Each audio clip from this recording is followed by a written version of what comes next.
Ini saya mau memberikan sebuah pesan Tuhan yang sangat sederhana. Judulnya, tugas kita hanya taat. Hanya dari 3 ayat, Keluaran pasal yang ke-6 ayat 27-29. Pada waktu Tuhan berfirman kepada Musa di tanah Mesir, Tuhan berfirman kepadanya, "Akulah Tuhan. Katakanlah kepada Firaun, Raja Mesir, segala yang kufirmankan kepadamu." Tetapi Musa berkata di hadapan Tuhan, "Bukankah aku ini seorang yang tidak patah lidahnya? Bagaimanakah mungkin Firaun akan mendengarkan aku?" 3 ayat saja, sebuah adegan singkat. Ini adalah dialog Tuhan dengan hambanya Musa. Sebelum Musa taat, melangkah, dan pergi ke Firaun, sampaikan firman Tuhan. Bukan hanya sebuah dialog, menurut saya juga semacam sebuah debat. Musa seolah-olah membantah Tuhan, tetapi dia lakukan dengan sopan. Dan Tuhan tidak menganggap itu dosa, hanyalah seorang anak kecil yang mencoba merangkak yang belum bisa berjalan. Tuhan itu penuh toleransi. Dia yang panjang sabar itu pasti akan mengalah sama kita. Tapi kita mesti belajar mengenal dia. Tuhan tidak pernah suruh kita melakukan sesuatu yang terlalu berat untuk kita. Tuhan selalu mulai dengan apa yang ada. Kalau Tuhan beri kita perintah, berarti kita pasti sanggup untuk melaksanakannya, apalagi dengan kekuatannya. Ya memang sih tanpa kekuatan Tuhan kita nggak bisa, tetapi Tuhan yang kasih perintah, Tuhan juga akan kasih kuasa. Nah, tugas kita kan hanya taat ya. Ini keadegan yang sangat pendek sekali, tapi ini seperti terus dimainkan ulang dalam pikiran saya. Saya bawa tidur, saya bayangkan kira-kira waktu itu pembicaraan Musa dengan Tuhan seperti apa ya. Kira-kira perasaan Tuhan seperti apa, perasaan Musa seperti apa. Saya bayangkan waktu itu mungkin di sebuah tempat, Musa bukan dalam postur doa, tapi dia mungkin lagi gelisah, dia jalan sana, jalan sana sini, ya mondar-mandir begitu sambil dia berkata, "Tuhan, apa aku bisa Tuhan? Engkau enggak tahu Firaun ya Tuhan. Oh maaf, engkau tahu segala sesuatu. Tetapi Firaun itu susah Tuhan. Boleh enggak latihan dulu dengan yang lebih mudah? Atau utus aku ke orang yang lebih gampang?" Hari itu Tuhan memberikan sebuah pelajaran berharga buat Musa yang menjadi pelajaran kekal buat kita. Yang saya sudah sarikan dalam satu kalimat. Tugas kita hanya taat. So please be simple. Jangan bawa stres berlebih. Jangan bawa pikiran berlebihan tahun ini. Agak sedikit cuek nggak apa-apa. Cuek hasil akhirnya. Jangan cuekin Tuhan. Jangan abaikan perintahnya. Kalau itu kita harus serius, kita harus sungguh-sungguh, kita harus 100%. Kita harus segenap hati, bahkan segenap kekuatan kita. Tapi kita nggak usah memikirkan surrounding atau sekeliling. Kalau aku mau taat ini nanti ini gimana Tuhan? Orang ngomong apa? Lalu kok ternyata aku taat nggak bisa. Kadang-kadang kita itu lucu, belum melangkah kok tahu nggak bisa. Kenapa yang kita highlight, yang kita besarkan itu nggak bisanya? Kita nggak usah mikirin sekelilingnya. Perintah Tuhan itu, instruksinya itu selalu lurus, direct. Satu line saja atau satu garis. Nggak usah mikirnya itu sekelilingnya sebuah lingkaran yang rumit gitu, yang akhirnya menjadi lingkaran setan. Kalau gini gimana? Kalau ternyata begitu, kira-kira nanti orang itu meresponi nggak ya? Kalau aku nggak berhasil seperti apa? Bagaimana akhirnya kalau ternyata aku gagal? Aduh kalau orang itu nggak mau. Kalau Tuhan nggak sertai, komplikasi, kompleks sekali. Pikiran kita tuh rumit, sedangkan taat itu sederhana. Taat itu hanya satu garis lurus, iya atau enggak. Udah gitu aja. Percayakan pada Tuhan sisanya. Bukankah dia Tuhan? So, be simple ya. Tambah tahun, usia rohani saya mempelajari sesuatu. Makin jalan sama Tuhan, imanku makin sederhana. Makin minus diri sendiri, semakin Tuhan jadi semakin nyata, sekalipun iman saya semakin sederhana. Semakin berkurang kita, Tuhan semakin bertambah. Satu hal yang saya dapatkan dengan yang namanya pertumbuhan rohani orang Kristen. Makin kita mengenal Tuhan, kita makin simpel. Tugas kita hanya taat. Pada waktu Tuhan berfirman kepada Musa di tanah Mesir ayat 27. Tuhan berfirman kepada Musa di tanah Mesir, ayat 28-nya, Tuhan berfirman begini, Tuhan berfirman kepadanya, Akulah Tuhan, katakanlah kepada Firaun, Raja Mesir, segala yang kufirmankan kepadamu. Kita bedah ayat 28. Tuhan berfirman, that's all that matters. Itu saja yang penting, itu saja yang perlu. Apakah ada dalam firman-Nya? Enggak. Tertulis atau enggak? Apa yang kita temukan di Alkitab itu, kalau kita percaya Alkitab adalah firman Allah, dan kalau ayat itu berbicara kepada kita, berarti Tuhanlah yang berbicara. Kalau itu sudah tertulis di dalam firman, apalagi waktu kita membacanya, kita merasa seperti tulisan itu melompat ke hati, seolah-olah ada sesuatu yang menerangi. Padahal saya baca tadi beberapa ayat, tapi ayat itu bisa menyolok sekali. Saya rasa itu bukan kebetulan ya. Tuhan sungguh-sungguh telah berfirman kepadamu meskipun kita tidak mendengarnya secara audible atau suara manusia. Tapi kita mendengar suara Tuhan seperti angin sepoi-sepoi basah. Seperti Elia waktu di goa itu, di api nggak ada Tuhan, di gempa tidak ada. Ya, di angin yang besar juga nggak ada, yang ada pada angin sepoi-sepoi basah. The still small voice bahasa Inggrisnya, atau suara hati yang tidak bisa disangkali. Itu sama bobotnya dengan suara Tuhan yang kita dengar secara audible, seperti yang didengar oleh para nabi-nabi. Karena sumbernya sama, yaitu Tuhan Yesus. Dia tidak kalah pangkat, tidak kalah bobot. Hanya karena kita tidak mendengarnya dalam suara manusia, tetap yang berbicara kepada kita adalah Tuhan. Yang penting sekarang, itu tertulis enggak loh dalam Alkitab? Tuhan berfirman kepadanya itu harus menjadi kata kunci. That God is speaking to me. Tuhan berbicara ke aku. Kalau Tuhan bilang sama kita sesuatu yang sifatnya general atau sesuatu yang umum, itu pun pewahyuan Kristus. Misalnya kalau kita lagi benci seseorang, kita disuruh mengasihi, gini nggak perlu suara nabi ya kan? Tetapi itu juga suara Tuhan. Tuhan berfirman kepadanya seperti firman yang kita dapatkan misalnya di Perjanjian Baru. Tuhan Yesus ditanya sama seorang Farisi, apa perintah Tuhan yang utama? Kasihilah sesamamu manusia. Setelah kasihilah Tuhan Allahmu tentunya. Itu adalah firman. Baik kemasannya dalam bentuk nubuatan, dalam bentuk ketika kita pelayanan, atau ketika kita sedang kebaktian, lalu ada seorang hamba Tuhan, atau enggak. Firman is firman, sumbernya adalah Tuhan. Tugas kita hanyalah taat saat kita mendengarnya. Dan waktu kita baca Alkitab, saat kita membacanya, kita berniat untuk mentaatinya. Karena kita dipanggil untuk menjadi pelaku, bukan pendengar firman. Tuhan berfirman kepadanya, coba lihat ya apa yang Tuhan firmankan ya. Akulah Tuhan. I love it. Saya jadi ingat ayat lain yang bunyinya begini. Be still and know that I am God. Diamlah dan ketahuilah bahwa aku adalah Tuhan. Kenapa kita taat? Karena Tuhan yang menyuruh. Kalau Tuhan yang suruh, saya peduli amat sama sekeliling saya. Saya nggak peduli hasil akhirnya. Tuhan yang suruh, itu cukup alasan buatku untuk melakukannya. Akulah Tuhan, I am God. Hidupku bukannya aku lagi, tapi Yesus di dalamku. Nyawaku ini sudah dibeli dengan darah yang suci. Aku bukan milikku sendiri, sekarang aku milik Kristus. Bukankah Tuhan berhak pakai miliknya? Bukankah Tuhan berhak suruh miliknya melakukan sesuatu? Tuhan berfirman kepadanya, I am God, akulah Tuhan.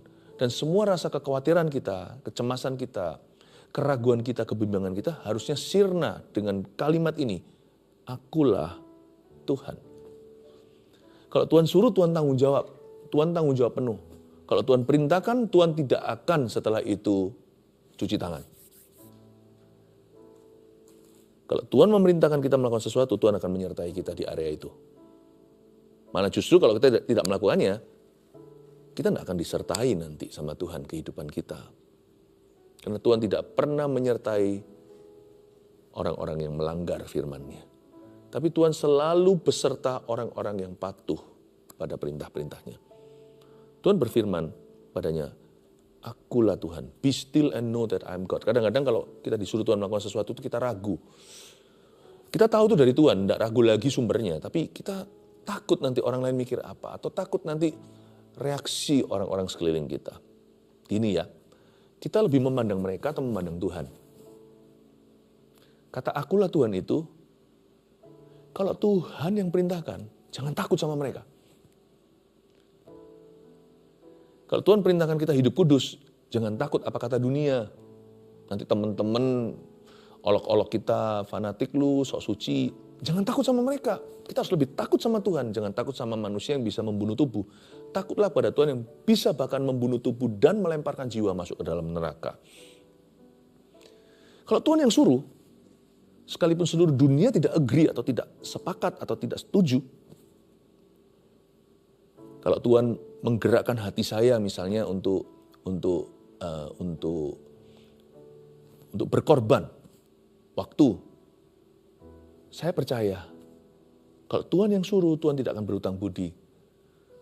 Tuhan juga pasti membantu saya melakukan tugas saya lain-lainnya dengan dalam waktu sesingkat-singkatnya karena ada penyertaan dan hikmat-hikmat Allah di dalamnya. Kalau Tuhan yang suruh, saya aman. Kita harus lebih takut sama Tuhan daripada takut sama siapa-siapa.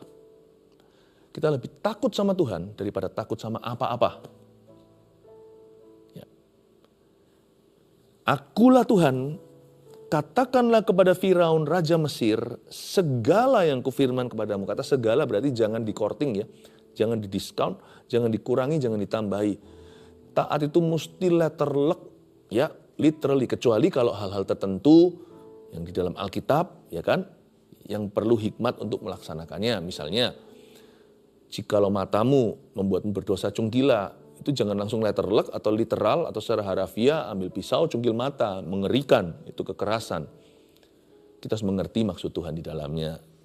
Kalau Anda kurang mengerti, ada ayat-ayat tertentu, karena itu adalah ilustrasi, Anda bisa cari seorang yang lebih rohani dari Anda, seorang yang lebih dewasa dalam roh, seorang guru mungkin, seorang gembala, atau seorang kakak rohani untuk menjelaskan kepada Anda.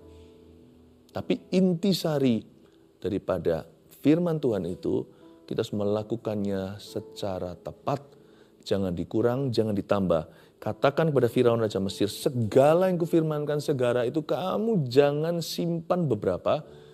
Lihat sikon dulu, lihat situasi kondisi dan lihat reaksi Firaun dulu. Atau lihat tanda-tanda apakah dia murka.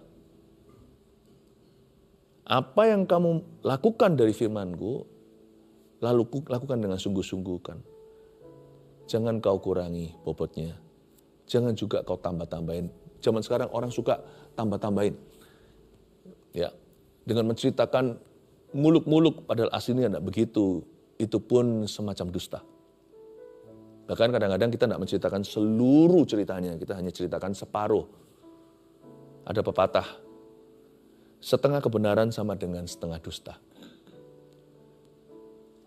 Biasanya manusia suka menggiring opini, lalu harus menjelaskan sesuatu, tapi tidak ceritakan dari semua sudut. Sehingga orang salah ngerti, salah paham, lalu habis itu ikut kepahitan. Misalnya biasanya kayak gini adalah gossiper, orang-orang yang suka menggosip. Karena dia sendiri adalah barisan sakit hati. Dia cari tentara bersama dengan dia cari simpati. Yang kayak gini juga dosa di mata Allah. Karena orang itu tidak tulus. Segala itu berarti tidak dibikin-bikin, tidak dibuat-buat. Segala itu juga berarti apa adanya. Baik waktu kita memberitakan firman, maupun saat kita melakukannya.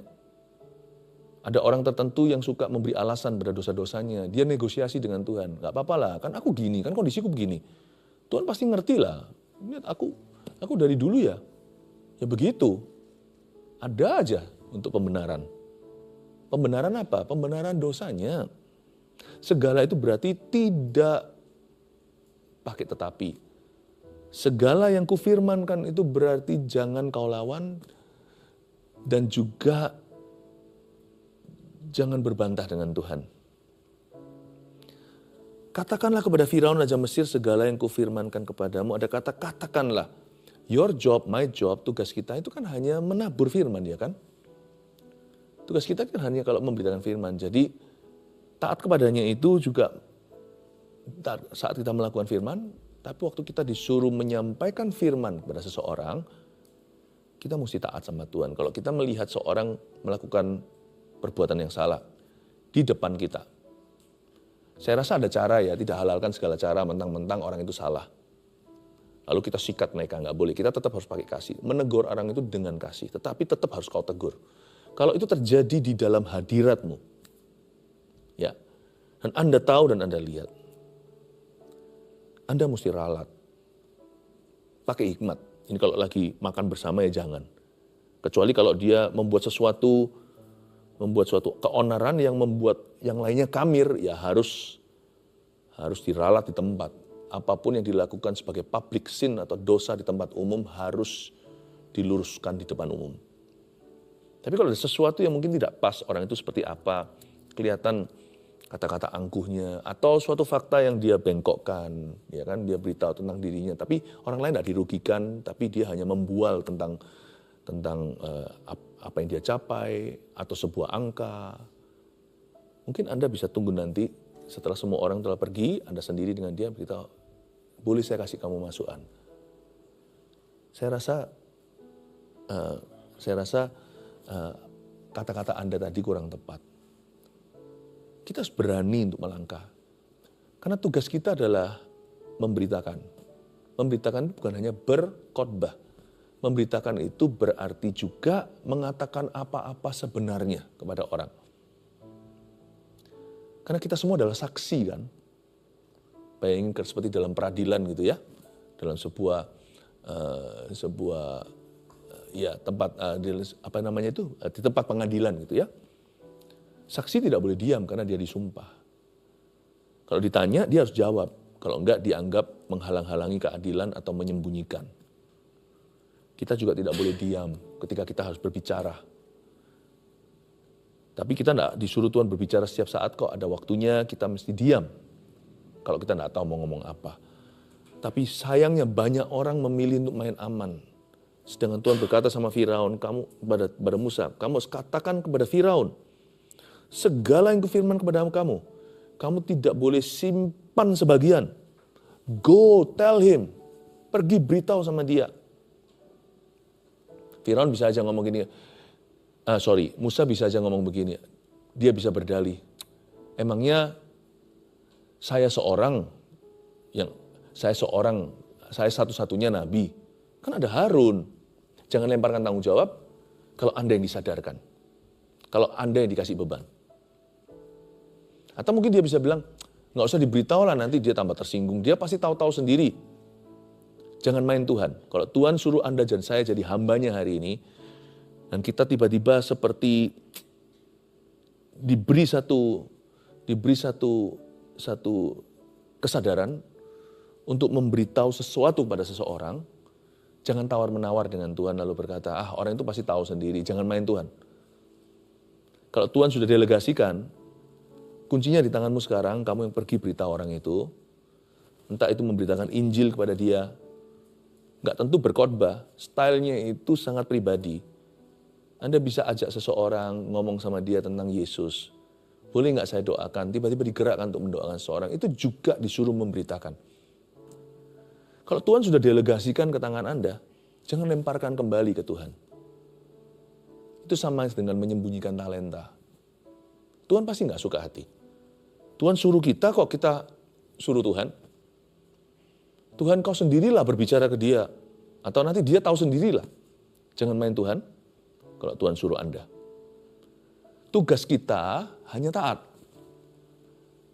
Tapi nanti kalau orang itu nggak mau dengar gimana? Ya. Coba lihat ayat yang ke-9 itu, persis itulah concernnya Musa. Tapi Musa berkata di hadapan Tuhan. Untung Tuhan nggak murka ya. Kata di hadapan Tuhan itu berat loh. Jangan sembarang berkata-kata di hadapan yang Maha Kuasa. Lebih baik kita nggak bernasar daripada ngomong sembarangan lalu habis itu nggak tepat janji. Karena Tuhan tidak berkenan dengan orang yang ingkar janji. Tapi Musa berkata di hadapan Tuhan, kali ini Tuhan tidak marah. Dan Tuhan bukan tukang marah-marah. Tapi juga jangan kita itu mencobai kesabarannya.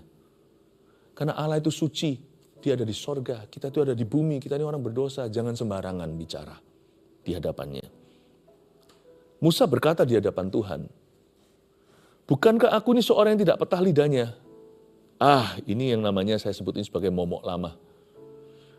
Ingat waktu semak belukar terbakar itu, Musa belum ada di situ, belum ada di radiusnya Firaun, dia masih ada di padang belantara. Kan dia disuruh sama Tuhan akhirnya jadi pembebas Israel, dalihnya sama. Aku ini orang yang tidak fasih lidah, alias gagap. Masih itu lagi dia berkata, bukankah aku ini seorang yang tidak petah lidahnya. Untung Tuhan tidak responi loh, Tuhan itu tidak reaksional. Saya tunjukkan kepada Anda hari ini, ayat 29 ini penuh dengan the mercy of Jesus atau kasih karunia Allah, penuh dengan kemurahan Tuhan. Tuhan nggak ngamuk.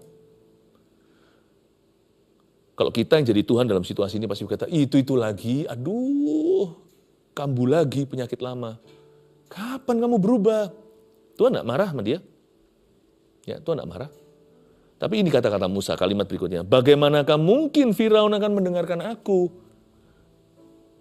Untung Tuhan nggak bantah. Loh kok kamu lebih percaya Firaun nggak mau? Daripada percaya aku bisa menekuk hati sekeras apapun.